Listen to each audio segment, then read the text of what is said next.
Bonjour, chères éducatrices. Aujourd'hui, mercredi 15 juillet 2020, les sujets du jour sont le sondage et qu'est-ce qu'on fait après 9 heures.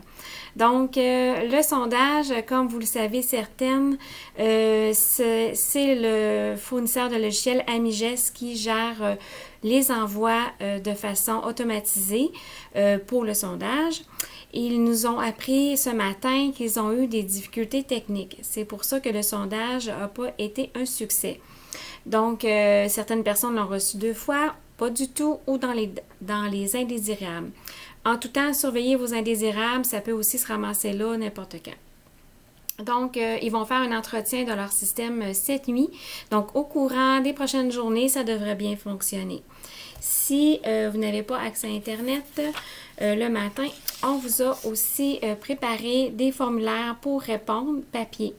Par contre, ce qui est priorisé, c'est vraiment de façon électronique. Les formulaires ont été un petit peu modifiés pour réduire le papier aussi, puis pour être plus en harmonie avec les questions qui sont dans le sondage en ligne. Il n'y aura pas 2 formulaires, donc ça, vous devez utiliser le même formulaire que pour les parents. Parce que c'est les mêmes réponses de toute façon. Fait que barrez ici non-enfant et écrivez votre nom à vous. Ensuite de ça, c'est sûr qu'on est en adaptation. Il faut vraiment faire de la sensibilisation sur nos pratiques. Comme on est en période de crise sanitaire, on ne peut pas se permettre de faire un accompagnement très long comme on a fait pour l'implantation du journal de bord quotidien. On n'est pas dans le même contexte. Donc, on agit rapidement et on s'ajuste au fur et à mesure. On a fait aussi, Mélanie a préparé un petit rappel, un encart avec les 3 obligations pour venir au CPE, répondre au sondage, porter le masque et le nettoyage des mains. Ce document, on va s'en servir pour faire des petits rappels aux parents. Donc, c'était ce qui a trait au sondage. Maintenant, qu'est-ce qu'on fait après 9 heures? Donc, après votre 9 heures de travail, il n'est pas question que vous faisiez du temps supplémentaire. C'est déjà, votre 9 heures est fait. Donc, s'il vous reste encore des enfants, vous devez les transférer dans le local assigné.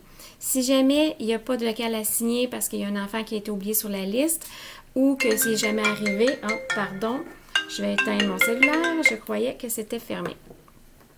Donc, ce que je disais, c'est que si après votre 9 heures, il vous reste encore des enfants, vous ne restez pas au travail.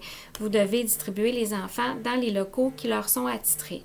Si jamais il n'y avait pas d'enfants attitrés pour un local attitré pour cet enfant-là, venez nous voir, on va faire les ajustements. Si jamais, après votre 8h.25, vous pouvez quitter, il n'y a pas de problème là. Donc, si le tandem vous permet de quitter à ce moment-là, c'est permis. Si vous avez des questions au sujet du tandem, au sujet des horaires de travail, n'hésitez pas à venir me voir ou voir Mélanie ou Brigitte la semaine prochaine. Alors voilà, c'était les sujets du jour. Alors sur ce, je vous souhaite une belle soirée et au plaisir de se revoir demain. Au revoir.